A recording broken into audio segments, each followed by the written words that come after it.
నాకు మెసేజ్ పెడితే అని. వీడు ఒక ప్లాన్ ఏం వేసుకున్నాడు అది చెప్పచ్చా ఇప్పుడు? ఏ లెవెల్లో అంటే అది అప్పుడు కన్ఫామ్గా అప్పుడే చెప్తాం స్టేజ్ మీద. వీడి ఎంత లెవెల్లో ప్లాన్ చేసుకున్నాడంటే టికెట్ ఫ్రీగా, అసలు టికెట్ లేకుండా ఫ్రీగా పెట్టేద్దాం అన్న రేంజ్లో ఉన్నాడు వీడు.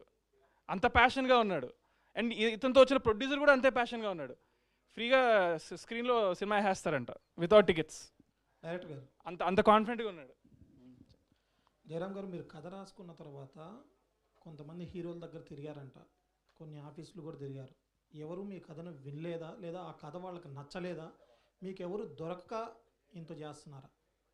కథ నచ్చింది బ్రో వాళ్ళకి, కాకపోతే కథ నచ్చింది కానీ టైం కావాలని అడిగారు ఫస్ట్ స్టార్టింగ్ జరిగినప్పుడు. కానీ తర్వాత ఈ కథ నేను ఎప్పుడైతే చంద్రాకి చెప్పానో ఆ ట్రావెలింగ్లో నాకు ఇచ్చిన కాన్ఫిడెన్స్కి నా కథకి తినే కరెక్ట్ అని చెప్పి తినతో తీయడం నేను కన్ఫర్మ్ చేసుకున్నా.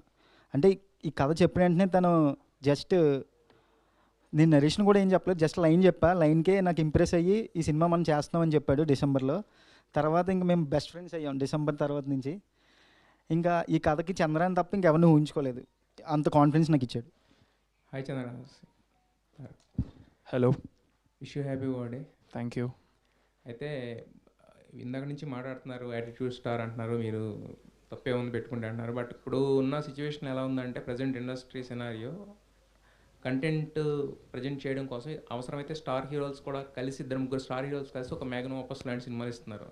సో ఈ టైంలో అంటే ఓన్లీ మీరు హీరోగా ప్రొజెక్ట్ అవ్వాలనుకుంటున్నారా, లేదంటే ఒక యాక్టర్ కింద ప్రొజెక్ట్ అవ్వాలనుకుంటున్నారా? అంటే ఏదన్నా ఒక సపోర్టింగ్ రోల్స్ లాంటివి వస్తే చేస్తారా, లేకపోతే ఓన్లీ హీరో అనే tag line? My goal, why I'm working, what I'm doing, ఇది నేను జాబ్గా తీసుకొని చేస్తాను to entertain people. To entertain people.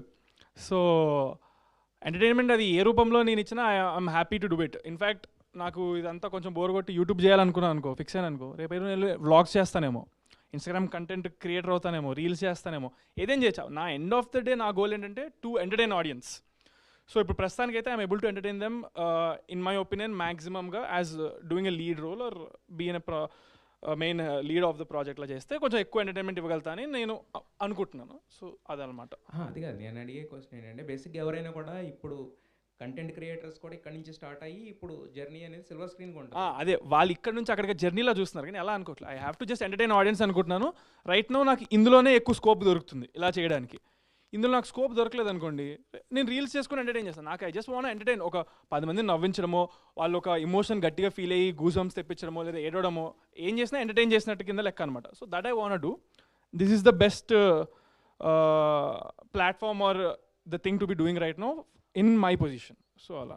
అయితే ఒక హీరోని హీరో కింద యాక్సెప్ట్ చేసి మనం కంటెంట్ ఈజ్ ద కింగ్ అనేది ఒప్పుకుని తీరాలి. బట్ కాకపోతే ఏంటంటే ఇప్పుడు మీరు లిటిల్ హార్ట్స్ మాట్లాడినా, ఇంకో సినిమా మాట్లాడినా అవన్నీ కూడా ఏంటంటే ఒక లైటర్ వెయిన్లో ఆడియన్స్ ఫస్ట్ ఎంటర్టైన్ చేస్తాయి. మీరు అన్నట్టే ఏది నవ్వించడమే ఎంటర్టైన్మెంట్ అనేది ఎక్కువగా ఉంటుంది. దాని తర్వాత ఓన్ చేసుకున్న తర్వాత హీరో ఎలాంటి సినిమా చేసినా కూడా ఆ హీరో కదా ఎలాంటి సినిమా చేసాడని వస్తుంది. బట్ మనం ఫస్ట్ రావడమే కొట్టేస్తాను గుద్దేస్తాను అనే లాంటివి చేస్తే కనుక అది ఎంతవరకు రీచ్ అవుతుంది అనుకుంటున్నారు, ఎంతవరకు ఎంటర్టైన్ చేయగలనుకుంటున్నారు? అదే ఆ కొట్టేస్తాను గిట్టేస్తాను అనేది నేను కావాలని పెట్టుకుంది అయితే మీరు ఆ క్వశ్చన్ అడగాలి. బట్ ఎవరైతే నాతో చేయాలనుకుంటున్నారు, ఇప్పుడు మనోడు స్టోరీ రాసుకున్నాడు, he put those things, not me కదా. నాకు ఇది కావాలి అది కావాలి నేను ఇలా చేస్తానంటే అది అప్పుడు ఆ క్వశ్చన్ నాకు వర్తిస్తుంది. బట్ ఆ క్వశ్చన్ నాకు వర్తించదు. బట్ స్టోరీ ఫైనలైజ్ చేసేది, స్టోరీ నచ్చింది నాకు. నా ప్లేస్లో ఎవరైనా చేయాల్సిందే కదా, అది నేను చేస్తున్నాను అంతే. అంటే ఆయన ప్రెజెంట్ చేసేది మిమ్మల్ని కదా స్క్రీన్ మీద. అవును, I like it, so I accepted it. So he is doing it. He also thinks I'm the perfect for it, so we're doing it. Yeah. Director గారు, కాయిన్ అంటే కాయిన్కి 2 సైడ్స్ ఉంటాయి కదా. సినిమాలో కూడా ఆల్రెడీ డెలివరీ బాయ్గా చేస్తున్నాడు. డెలివరీ బాయ్ కాకుండా ఇంకా వేరే ఏదన్నా ఉంటుందా అని? ఏజెంట్ అలా డిఫరెంట్ వేరియేషన్స్ ఉన్నాయి మరి ఇందులో. ఎన్ని వేరియేషన్స్ ఉండొచ్చు? 3. ఎలా ఉంటుంది అంటే స్టోరీ ఓన్లీ సస్పెన్స్ థ్రిల్లర్గానే ఉంటుంది, ఎలా ఉంటుంది? Completely suspense. కాలేజ్ నుంచి స్టార్ట్ అవుద్ది కదా, అక్కడి నుంచి కొంచెం డిఫరెంట్ ఒక యూనివర్స్లో కూడా ఎండ్ అవుద్ది స్టోరీ. అది ఇందాక మనం ఫ్లిప్లో చూసాం కదా, ఆ ఏలియన్ ఎందుకనేది కూడా ఉంటుంది కథలో. ఓకే, ఏలియన్ వరకు వెళ్తుంది. ఇంకోటి గ్లిమ్స్లో చూస్తే ₹5 కాయిన్ 2003 అని ఉంది, ఇక్కడ 13 ఉంది. 3 నుంచి 13 వరకు జరిగే స్టోరీ. ఆ రెండింటికి ఒక కనెక్షన్ ఉంది, అది సినిమాలో మీకు తెలుస్తుంది ఆ జర్నీ ఏంటనేది. ఓకే. చంద్రహాస్ ఇప్పటి వరకు చూసిన ఈ గ్లిమ్స్లో అయితే బాగా పర్ఫామ్ చేశాడు. అంటే షూటింగ్ కూడా ఇంకా స్టార్ట్ కాలేదంటున్నారు. ఇది సినిమాలో ఉండే గ్లిమ్సేనా ఓన్లీ ఇప్పుడు బర్త్డే అసలు ఇది గ్లిమ్స్ కాదు. First of all first clip అంటే నేను రాసుకున్న ఒక 4 సీన్స్ ఆల్రెడీ షూట్ చేశాను.